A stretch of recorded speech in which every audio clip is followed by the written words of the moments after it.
প্রিয় শিক্ষার্থীরা, আজকে আমরা আলোচনা করব বস্তুর উপরে তাপের প্রভাব এই অধ্যায়ে একটা সৃজনশীল নিয়ে। তোমরা নিশ্চয়ই খাতা কলম নিয়ে প্রস্তুত আছো।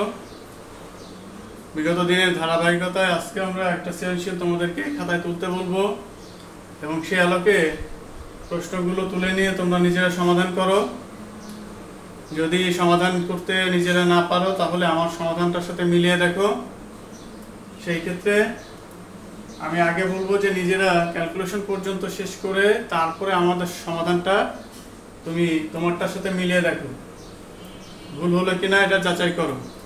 আর একটা সৃজনশীল প্রশ্নে আমার সম্পূর্ণ বইয়ের বা অধ্যায়ের সব কিছু আসবে না।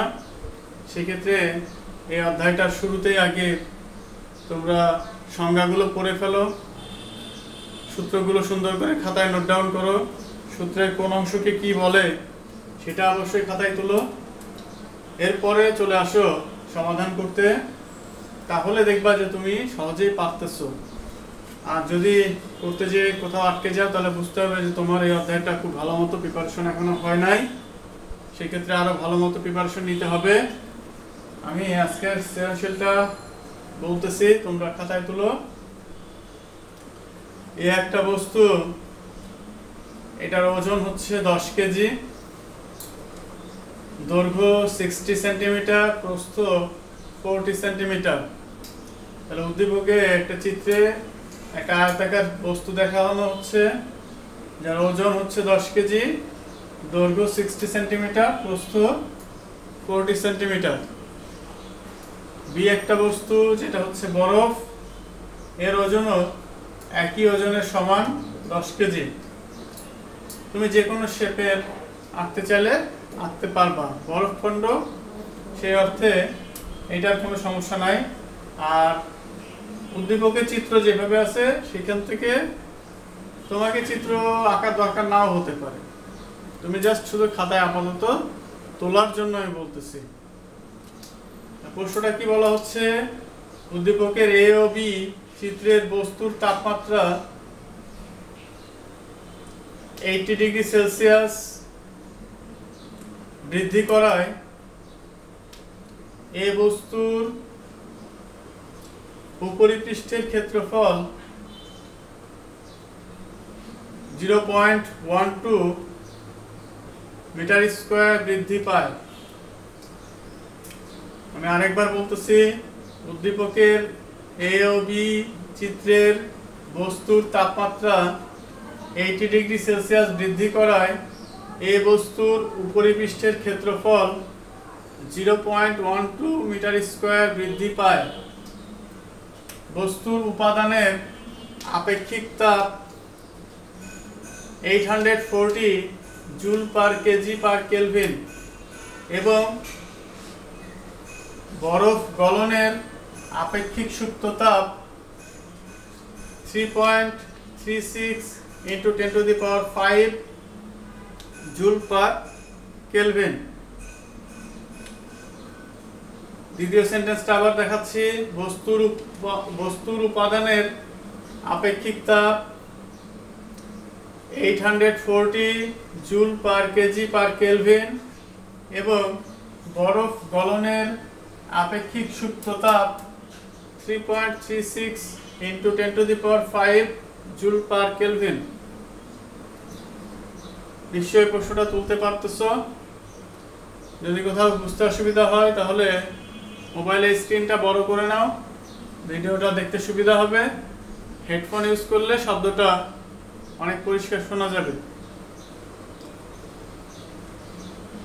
এবার আসতেছি ক নাম্বার প্রশ্ন, পূর্ণশীলী ভবন কাকে বলে? ওয়ার্ডটার সাথে পরিচিত আছো, তারপর দেখে নাও বানানটা। পূর্ণশীলী ভবন কাকে বলে? খ নাম্বার, ঘর্মাক্ত দেহে, অর্থাৎ ঘেমে গেলে দেহটাকে আমরা এক কথায় বলতেছি ঘর্মাক্ত। বানানটা বলে দিচ্ছি, ঘ ময়রে পাকার কয় তয়। ঘর্মাক্ত দেহে পাখার বাতাস ঠান্ডা অনুভূত হয় কেন? ঘর্মাক্ত দেহে পাখার বাতাস ঠান্ডা অনুভূত হয় কেন, ব্যাখ্যা করো।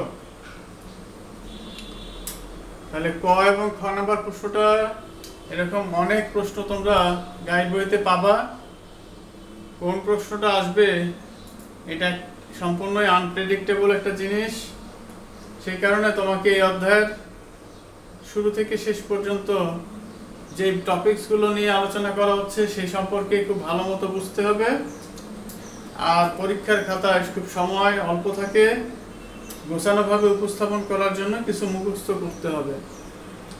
এরপরেও মুখস্থের বাইরেও তোমার হয়তো কিছু প্রশ্ন থাকতে পারে, কিন্তু তোমার যেগুলো মুখস্থ করা আছে তার কিছু ইনফরমেশন তুমি ব্যবহার করে, যেটা তোমার পড়া মুখস্থ নাই সেখানেও তুমি ব্যবহার করতে চাইলে পারবা। কিন্তু মুখস্থ না করে তুমি যদি লিখতে যাও তাহলে খুব ভালো উপস্থাপন হবে না, মোটামুটি মানের একটা উপস্থাপন হবে, সেক্ষেত্রে নাম্বারটা খুব ভালো আসবে না। সেই জন্য আমরা এই ক এবং খ যতটা পারা যায় ওই অধ্যায় রিলেটেড প্রশ্নটা পড়ব। আর ক খ যে অধ্যায়ের প্রশ্ন সেই অধ্যায়ের সাথেই যে আসবে এটা নাও হতে পারে, অন্য অধ্যায় থেকেও আসতে পারে। ফলে বোর্ড প্যাটার্ন অনুযায়ী তোমাদের সেভাবে প্রিপারেশনটা নিতে হবে। এবার আসতেছে গ নাম্বার প্রশ্নে, এ বস্তুর দৈর্ঘ্য প্রসারণ সহগ নির্ণয় করো। তাহলে এ বস্তুর দৈর্ঘ্য প্রসারণ সহগ নির্ণয় করো। এই বস্তুটা যা ইনফরমেশন দেওয়া আছে সেটা ডান পাশে তুলো, তারপরে কি চাওয়া হয়েছে সেটাকে হোয়াট চিহ্ন দাও, দৈর্ঘ্য প্রসারণ সহগের সূত্রটা কি সেটা খুঁজো, আর তোমার কাছে দেওয়া তথ্যগুলোর সাথে মিলিয়ে দেখো যে কি আছে আর কি নাই। যেটা নাই সেটা বের করার জন্য নিশ্চয়ই আরেকটা সূত্রের সাহায্য নিতে হতে পারে। আর ক্যালকুলেশনটা ঠান্ডা মাথায় করলে অবশ্যই হয়ে যাবে, খুব বেশি কঠিন না। এরপরে আসো ঘ নাম্বার প্রশ্ন, উদ্দীপকের তাপ দিয়ে সম্পূর্ণ বরফ গলানো যাবে কি? উদ্দীপকের তাপ দিয়ে সম্পূর্ণ বরফ গলানো যাবে কি? গাণিতিক ব্যাখ্যা দাও। তাহলে উদ্দীপকে যে তাপমাত্রাটা বৃদ্ধি করার কথা বলা হচ্ছে, এতটুকু তাপমাত্রা বৃদ্ধি করলে আমার এই 10 কেজি বরফ সম্পূর্ণটা কি গলে যাবে কিনা, এই প্রশ্নটা তোমাকে করা হয়েছে। তাহলে তার সপক্ষে তোমাকে আনসার করতে হলে কি কি লাগবে সেটা দেওয়া আছে, আর সূত্রগুলো নির্বাচন করে নিজে করো। তারপরে না পারলে আমারটার সাথে মিলিয়ে দেখো। তাহলে গ নাম্বার সমাধানের জন্য দেখো দেওয়া আছে, আমরা এই বস্তুর ক্ষেত্রে আদি দৈর্ঘ্য L1 সমান 60 সেন্টিমিটার সমান 0.6 মিটার, অর্থাৎ সেন্টিমিটারকে মিটারে কনভার্ট করলাম। আদি প্রস্থ B1 40 সেন্টিমিটার সমান 0.4 মিটার, অতএব আদি ক্ষেত্রফল A1 সমান দৈর্ঘ্য গুণন প্রস্থ L1 ইন্টু B1, যেটা গুণ করে আমরা সরাসরি এখানে লিখতেছি। তোমরা চাইলে দেখিয়ে তারপরে গুণটা করতে পারো, দেওয়া আছে পার্টে বেশি বড় করার দরকার নাই। সেই ক্ষেত্রে তোমরা নিজেরা ক্যালকুলেটরে ব্যবহার করে শুধু রেজাল্টটুকু লিখলেই হবে, এককটা ঠিক মতো লিখবা। সেই অর্থে এখানে মিটার স্কয়ার। প্রশ্নে দেখো ক্ষেত্রফল বৃদ্ধি দেওয়া আছে, সেই অর্থে আমরা ক্ষেত্রফল বৃদ্ধি ডেল্টা এ সমান লিখলাম 0.12 মিটার স্কয়ার। এরপরে তাপমাত্রা বৃদ্ধি delta theta 80 degree Celsius. Celsius আমার এসআই একক না, সেই কারণে আমরা এটাকে কেলভিন এককে লিখতেছি 80 ডিগ্রি কেলভিন। তাপমাত্রা বৃদ্ধি যেহেতু, সেই অর্থে সেলসিয়াসে পার্থক্য যা কেলভিনে পার্থক্য তাই হবে। দৈর্ঘ্য প্রসারণ সহগ আলফা সমান ভার, এটা আমার কাছে জানতে চাওয়া হয়েছে, সেজন্য আমরা দেওয়া আছে পার্টে এটা সম্পর্কে লিখলাম। যেটা চাওয়া হচ্ছে সেইটার সূত্র আগে লিখবো আমরা। সেই জন্য আমরা লিখতেছি যে আমরা জানি দৈর্ঘ্য প্রসারণ সহগ, সূত্রটা তোমরা নিজেরা লেখো। দেখো আলফা সমান delta L divide by L1 into del theta.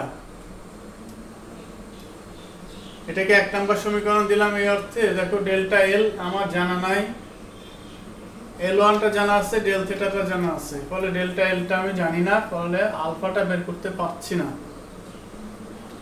তাহলে আমার এখানে লিমিটেশন থাকায় আমি এটাকে একটা সমীকরণ নাম্বার দিলাম। এরপরে ক্ষেত্র প্রসারণ সহগ বিটা সমান delta a divide by a1 into del theta. এই ক্ষেত্রে দেখো ক্ষেত্রফল বৃদ্ধি ডেল্টা এ দেয়া আছে, আদি ক্ষেত্রফলটা ছিল না, আমরা দৈর্ঘ্য আর প্রস্থ গুণ করে বের করতে পারি, সেই অর্থে a1টা জানি, তাপমাত্রার বৃদ্ধি বা পরিবর্তনটা আমাদের জানা আছে, ফলে আমরা এখান থেকে বিটাটা পাবো। কিন্তু আমার বিটাটা জানার দরকার নাই, আমাকে চাওয়া হয়েছে দৈর্ঘ্য প্রসারণ সহগ। এক্ষেত্রে তোমাদেরকে বলে রাখি যে বিটা দৈর্ঘ্য প্রসারণ সহগ, বিটা ক্ষেত্র প্রসারণ সহগ, আলফা দৈর্ঘ্য প্রসারণ সহগ, এদের মধ্যে আবার পারস্পরিক সম্পর্ক আমরা জানি, সেই কারণে বিটাটা পেলে আলফাটা পাওয়া যাবে। তাহলে মানগুলো বসিয়ে দিলাম, এখানে কোনো একক ব্যবহার করবা না। এরপরে ক্যালকুলেশন শেষ করে আমরা রেজাল্ট যেটা পেলাম সেটা লিখতেছি 0.00625 0.00625 পার কেলভিন। এইখানে যে আমরা কম্বাইন এককটা লিখলাম, অর্থাৎ ক্ষেত্র প্রসারণ সহগের যে একক। তাহলে এই পর্যন্ত ক্যালকুলেশন শেষে আবার লিখতেছি আমরা বিটা সমান 2 আলফা, অর্থাৎ ক্ষেত্র প্রসারণ সহগ দৈর্ঘ্য প্রসারণ সহগের দ্বিগুণ। তাহলে আমাদের দরকার দৈর্ঘ্য প্রসারণ সহগ, অর্থাৎ আলফা সমান বিটা ডিভাইড বাই 2। বিটার মানটাকে 2 দিয়ে ভাগ করলে যেটা পাওয়া যায় সেটা হচ্ছে 0.03125 পার কেলভিন। তোমাদের প্রশ্ন আসতে পারে বা মনে চিন্তা আসতে পারে, স্যার দশমিকের পরে এত ঘর নিব কিনা। আমরা তোমাদেরকে বলতেছি যে দেখো দশমিকের পরে 2টা জিরো আছে, তারপরে যে কিছু সংখ্যা পাওয়া যাচ্ছে, এই জায়গা থেকে কিছু যদি বাদ দাও তাহলে অনেক বেশি পরিবর্তন হয়ে যাবে রেজাল্টে। সেই কারণে আমাদের এটুকু বুদ্ধি বিবেচনা করা উচিত যে আমরা দশমিকের পরে কখন 2 ঘর নিব, কখন বেশি সংখ্যা নিব। তাহলে আমরা যে রেজাল্টটা চাচ্ছিলাম দৈর্ঘ্য প্রসারণ সহগ সেটা পেয়ে গেলাম এবং এখানে আনসার লিখে দিলাম। এইভাবে যদি আমি উপস্থাপন করি, দেওয়া আছে পার্ট, সমাধানটা বাম পাশে, তাহলে আমার যা চাওয়া হয়েছে সেটা পাওয়া গেল। এক্ষেত্রে 4 নাম্বার দিতে কোথাও কার্পণ্য করবে না। তোমরা অনেকে দেওয়া আছে পার্টটুকু শুরু থেকে শেষ করে এসে তারপর এগুলো লিখতে চাও, সেটা লিখলেও হবে, কিন্তু সেই ক্ষেত্রে কোলাবোরেশনটা বেড়ে যাবে, খাতা অনেক বেশি জায়গা নেবে, স্যারের দেখতেও বিরক্ত লাগতে পারে। আর এভাবে পাশাপাশি থাকলে কি কি পার্ট দেওয়া আছে সেটাও দেখা যাচ্ছে, সূত্রে কোন জায়গায় বসাচ্ছ সেটাও স্পষ্টভাবে বোঝা যাচ্ছে। আর ফিজিক্সের অঙ্ক ক্ষেত্রে আমরা এই স্টেপটা বা এই ধাপগুলোই আমরা অনুসরণ করব সকল ক্ষেত্রে। ব্যতিক্রম তো একটা হতে পারে, কিন্তু অধিকাংশ ক্ষেত্রে আমরা এইভাবেই উপস্থাপনটা করব, তাহলে আমার নাম্বারটা ভালো আসবে। তাহলে আমরা এবার ঘ নাম্বার সমাধানটা জন্য দেখো ডান পাশে দেওয়া আছে পাঠটুকু অনেকগুলো লিখতে হয়েছে আমাকে। এর ধাপগুলো তোমরা অনেকবার প্র্যাকটিস করলে তবে বুঝতে পারবা যে কেন আমাকে লিখতে হচ্ছে। তাহলে বরফটা গলবে সম্পূর্ণ, তার জন্য আমার সূত্র যে সম্পূর্ণ বরফ গলতে প্রয়োজনীয় তাপ, এইটা বের করতে হবে। এই তাপটা কোথা থেকে পাবো? আগে আমি কতটুকু তাপ দিচ্ছি সেটা তো বের করতে হবে। বস্তুটাকে আমি কতটুকু তাপ দিলাম, তাহলে সেই তাপের পরিমাণটা কতটুকু সেটা ক্যালকুলেশন করতে আমরা এ বস্তুর সহায়তা নিতেছি। এ বস্তুটাও যতটুকু তাপ দেওয়া হয়েছে বি বস্তুতেও ঠিক ততটুকুই তাপই দেওয়া হবে, তাতে বি বস্তুটা বা বরফটা গলবে কিনা এটা জানতে চাওয়া হচ্ছে। তাহলে দেওয়া আছে এ বস্তুর ক্ষেত্রে দেখো উপাদানের আপেক্ষিক তাপ এস সমান 840 joule per KG per kelvin. তোমরা প্রশ্ন থেকে দেখে ডান পাশে তুলো। তাপমাত্রা বৃদ্ধি ডেল্টা থিটা 80 ডিগ্রি সেলসিয়াস বা 80 কেলভিন। এ বস্তুর ভর ছিল 10 কেজি। অন্য একটা সৃজনশীল প্রশ্নে দেখা যাচ্ছে এ বস্তুর ভর আর বি বস্তুর ভর এক নাও হতে পারে, কিন্তু আমার ভরের দরকার আছে, সেই জন্য আমরা এ বস্তুর ভর 10 কেজি লিখলাম যা দেওয়া আছে। সেক্ষেত্রে কতটুকু তাপ তাকে দেওয়া হচ্ছে সেটা বলতে বের করছি। গৃহীত তাপ কিউ এ, এখানে এ হচ্ছে এ বস্তুটাতে কতটুকু তাপ লাগবে সেটা নির্দেশ করতে এটা ছোট করে সাফিক্স আকারে লিখো। তাহলে আমরা মূলত তাপ বের করব, এ দ্বারা নির্দেশ করবে এ বস্তুর তাপ। এরপর আমরা চলে যাই আগে এ বস্তুর তাপ বের করতে। আমরা জানি কিউ এ সমান এম এস ডেল্টা থিটা। ডান পাশে সবগুলো তথ্যই আমার জানা আছে, সেক্ষেত্রে আমরা এম এর জায়গায়, এস এর জায়গায় এবং ডেল্টা থিটার জায়গায় মানগুলো বসিয়ে দিলাম, কোনো একক ব্যবহার করব না। ক্যালকুলেশন করে যে রেজাল্টটা পেলাম সেটা যেহেতু তাপ, সেই কারণে তাপের একক লিখতেছি জুল। এতটুকু তাপ দেওয়া হচ্ছে এই বস্তুটাকে। তাহলে বি বস্তুটার ক্ষেত্রেও যেহেতু তাপমাত্রার পরিবর্তন একই, সেই কারণে আমরা বি বস্তুটাতে কতটুকু তাপ দিচ্ছি, এ বস্তুতে যতটুকু তাপ দেওয়া হচ্ছে সেই পরিমাণ তাপ বি বস্তুতে দেওয়া হচ্ছে। তাহলে সেক্ষেত্রে বি বস্তুটা আমার ঠিকমতো সম্পূর্ণরূপে গলবে কিনা এটা আমরা বের করব। এখন আসো বি বস্তু বা বরফের ক্ষেত্রে কি দেয়া আছে। বরফের ভর এম, এটাও 10 কেজি। এটা ভিন্ন কোনো মান হতে পারতো, তখন সেই মানটা আমরা লিখতাম। প্রয়োগকৃত তাপ অর্থাৎ আমি কতটুকু তাপ দিচ্ছি, কিউ বি অর্থাৎ বি বস্তুতে কতটুকু তাপ দিচ্ছি, কিউ এ বস্তুতে যতটুকু তাপ দিচ্ছি সেই পরিমাণ তাপ। এই কারণে আমরা সমান সমান কিউ এ লিখলাম। সম্পূর্ণ বরফ গলাতে প্রয়োজনীয় তাপ, তার মানে আমার সম্পূর্ণ বরফটা গলতে কতটুকু তাপ লাগবে সেটা হচ্ছে সম্পূর্ণ বরফ গলাতে প্রয়োজনীয় তাপ কিউ বি। এটাকে প্রাইম চিহ্ন দিলাম, যেহেতু এখানে কিউ বি একটা চিহ্নিত করতেছি, পরের ক্ষেত্রে এটাকে কিউ বি প্রাইম দিয়ে হোয়াট এটা বের করতে হবে। আরেকটা ইনফরমেশন আমার দেয়া আছে প্রশ্নে, তোমরা খেয়াল করে দেখো যে বরফে গলনের সুপ্ত তাপ এল, নিচে ছোট করে এফ, তার মান দেওয়া আছে 3.36 × 10⁵ জুল পার কেলভিন। তাহলে এই যে মানটা দেওয়া আছে এটা আমরা লিখলাম। এখন সম্পূর্ণ বরফ গলাতে কতটুকু তাপ লাগবে তার সূত্র খুঁজতে হবে। বরফের তাপমাত্রা কত আমরা জানি 0 ডিগ্রি সেলসিয়াস। তাহলে বরফটা গলে প্রথমে 0 ডিগ্রি সেলসিয়াস তাপমাত্রা সম্পূর্ণরূপে পানি হলেই আমরা বলতে পারবো যে বরফটা গলে যাচ্ছে বা সম্পূর্ণরূপে গলে গেছে। তাহলে সেই ক্ষেত্রে আমরা তৃতীয় ক্ষেত্রে সূত্র লিখতেছি আবার 0 ডিগ্রি সেলসিয়াস তাপমাত্রার বরফ 0 ডিগ্রি সেলসিয়াস তাপমাত্রার পানিতে পরিণত করতে প্রয়োজনীয় তাপ। এই প্রয়োজনীয় তাপের সূত্রটা কি হবে, বরফের ভর ইনটু বরফ গলনের সুপ্ত তাপ MLF। তোমরা এই অধ্যায়টা আগে দেখে আসো, তাহলে বুঝতে পারবা। যারা এই অধ্যায়টা প্রিপারেশন নেওনি আমি তাদেরকে বলতেছি এখন বাসায় অত্যন্ত সময় পাচ্ছ, সবগুলো অধ্যায়কে টাচ করে পড়াশোনা করে যা তারপরে তোমার কাছে যে অধ্যায়টা কঠিন বলে মনে হবে সেটাকে আমরা অবজেক্টিভের জন্য রেখে বাকি অংশটুকু শুধু অন্য অধ্যায় থেকে সিকিউ এবং অবজেক্টিভ দেখব। এই অধ্যায় থেকেও যে অবজেক্টিভ আসবে সেজন্য আমরা অবজেক্টিভের পার্টটুকুর জন্য সূত্র এবং অবজেক্টিভ কিছু প্র্যাকটিস করে রাখবো। আর প্রিপারেশন নিলে তো সম্পূর্ণ অংশটুকুই আরো ভালো করে তোমাকে সৃজনশীল সহ প্র্যাকটিস করতে বলবো। তাহলে এম আর এলএফ এর মানটা বসাই দিয়ে গুণ করলে হয় 336 4টা 0 জুল।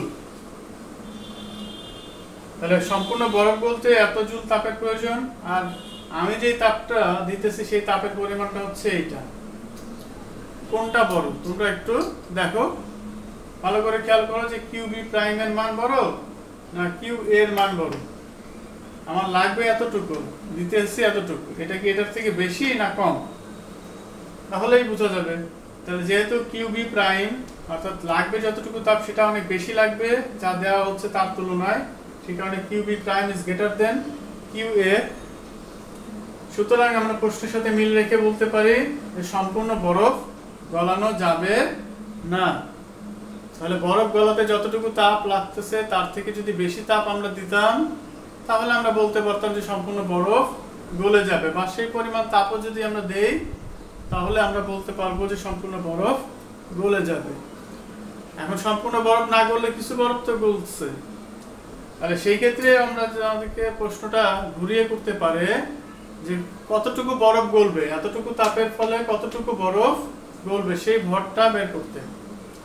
তখন আমরা এই সূত্রের জায়গায় এই ভরটা বের করব, তখন আমার বরফের ভরটা যা দেয়া আছে সেটা থাকবে, আর কতটুকু তাপ দিলাম সেই মানটা এখানে বসবে।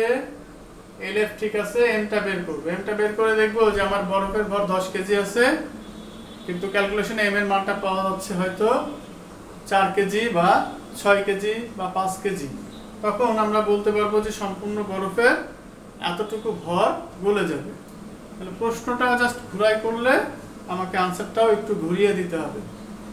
নিশ্চয়ই তোমরা সমাধান গ এবং ঘ দুটাই দেখেছো। কারো কোনো প্রশ্ন বা মন্তব্য থাকলে সেটা কমেন্টসে জানাও। আমরা আজকে ক্লাস এখানে শেষ করব। তোমাদের অংশগ্রহণটা, তোমাদের ইচ্ছাটা, তোমাদের জানার পরিধিটার উপরে ভিত্তি করে আমাদের ক্লাসের কোলাবোরেশনটা বাড়বে বা কমবে। সেই অর্থে তোমরা যদি প্রশ্ন না করো তাহলে আমরাও বুঝতে পারবো না যে তোমরা কতটুকু পড়াশোনা করলে আর কোথায় কোথায় সমস্যা। আজকে আমরা এখানে শেষ করছি। তাহলে সবাইকে নেক্সট ক্লাসে স্বাগতম জানিয়ে আজকে এখানেই সবাই কাছ থেকে বিদায় নিতেছি।